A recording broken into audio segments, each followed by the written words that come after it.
This is an overview of the APF processor connected with the SB7 spirit box.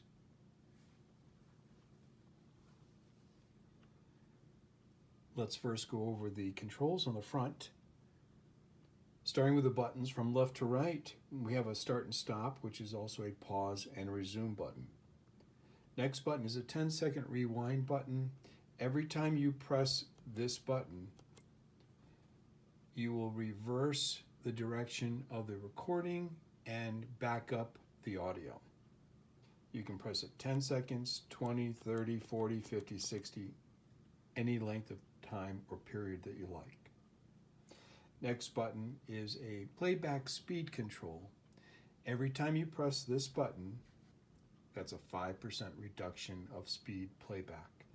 So if you wanted to slow it down by 10%, you press it 2 times, 5, 10%.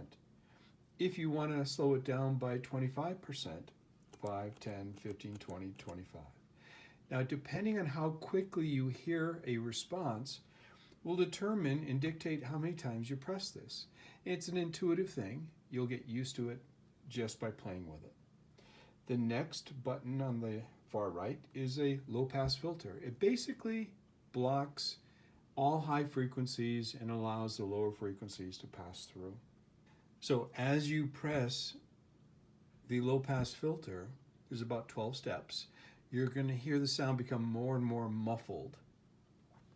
Okay, on the left we have a potentiometer. This is a noise reduction control. When it is all the way down at 6 o'clock, it is off. Turning it clockwise, you're going to notice that more and more noise is removed from the sweep. Now, what this really does is it establishes a set point for noise based on the decibel level of the sound that comes through the sweep. So a loud sound will pass above the set point, and lower sounds will be blocked by the set point. The more you turn this clockwise, the higher the set point, the more significant the sound has to be in order to pass through. Okay, you're going to find a spot that works well for you. It could be just a little bit of a scratchy sound. It doesn't have to be the full sweep sound, but find the sound that works best for you. At a personal level, the more sound I hear, the more responses come through. But I've also had very clear, significant responses with little or no sound at all. So that's personal preference as well. On this side over here, we have an internal speaker, and this is the internal speaker volume control. You have off, low, medium, and loud. Okay, now next we have our SB7 here. This SB7 is held in place with a cradle. You take it off, put it in, pinch the grippers, and you're ready to go. Up here we have a Bluetooth transmitter, and over here we have a Bluetooth receiver. Let's start with the transmitter. The transmitter has to be plugged into the SB7 speaker output. That's a 200 milliwatt output versus 17 to 18 milliwatts for the earbud output. So if you want more sound, you plug into this one. So let's plug into the 200 milliwatt. Let's close that gripper a little bit better. And then this Bluetooth transmitter is sending the audio from the radio output to this Bluetooth receiver.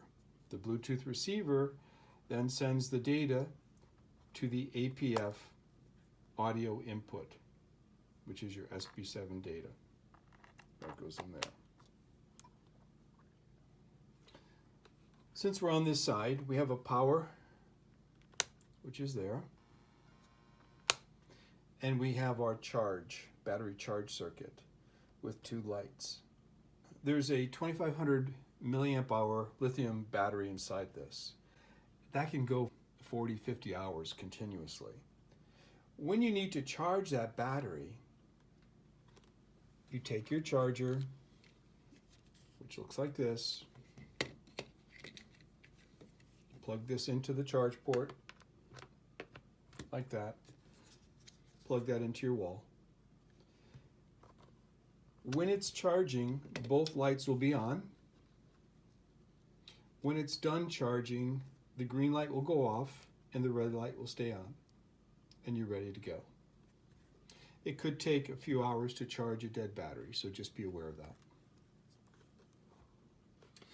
The Bluetooth, speaking of battery life, the Bluetooth have a lithium battery inside of them that's rated at about 120 milliamp hours. But you should get between 2 hours and 3 hours of playtime with these Bluetooth transmitter and receivers. I also want to mention that if the Bluetooth transmitter receiver is sitting around for a long time, if it was fully charged and sitting around, the battery will slowly trickle drain. So make sure that you charge them just prior to using it. And it takes an hour or so for the Bluetooth transmitter and receiver to charge completely. On this side, I mentioned that we have our speaker. We also have a line output. The line output can be used for a number of things. First, you can use it with headphones. The other thing I want to point out to you is the Bluetooth in the SB7 can be removed.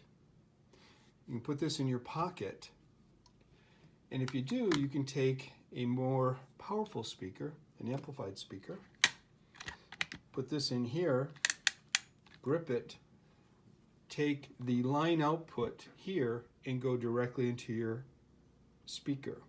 This will give you a very powerful, very clear sound. This is our X1 speaker. It actually has a volume control on this ring right here, which is kind of nice. So that's that. Let's put this back in. Let's connect the Bluetooth and let's get this thing running. The first thing you want to do when you get it, let's put this back in place.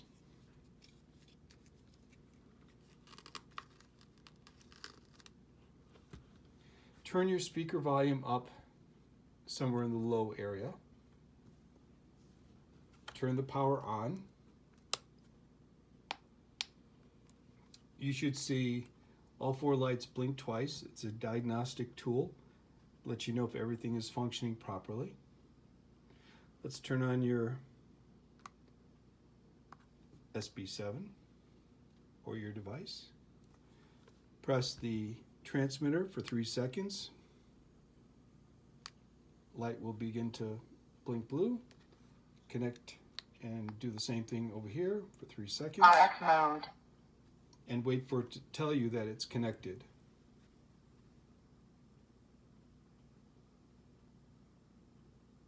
Connected. Once you hear connected, you're ready to go. Turn your volume down, turn it up, whatever you want to do. Begin your sweep. Bring your volume up.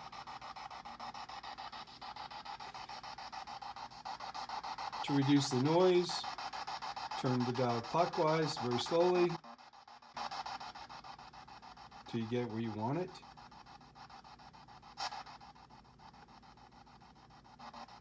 You can slow it down to 5, 10, 15%, whatever you like.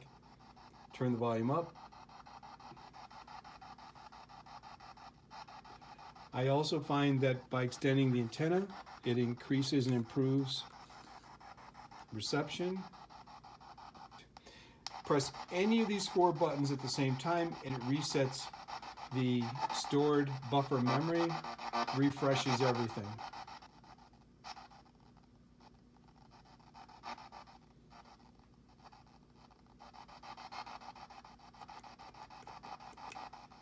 I just slowed it down by 20%. I tapped it 4 times. Okay, so I'm going to back up 10 seconds because I believe I heard the Spirit say he heard me.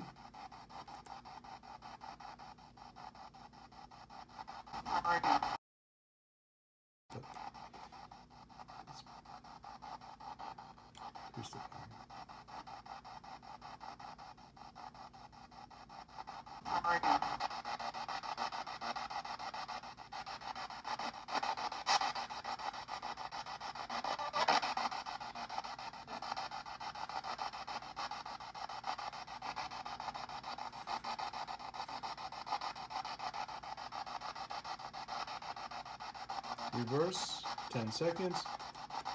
I'm gonna slow it down. Your name is Jeff. Hi Jeff, how you doing today?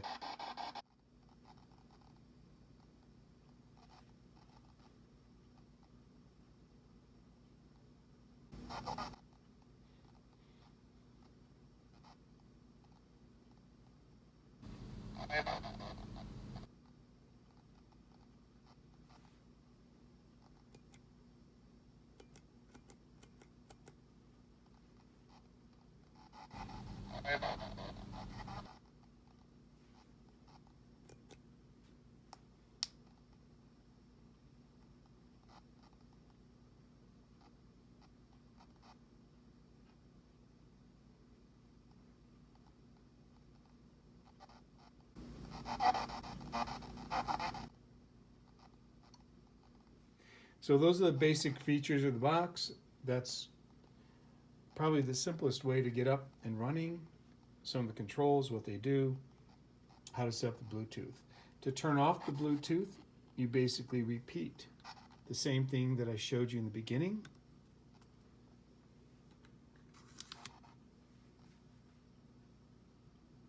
To turn off your Bluetooth, simply press each button for 3 seconds. Disconnected. Power off. Then turn off your power on your APF. Turn off your SB7. And you're all done.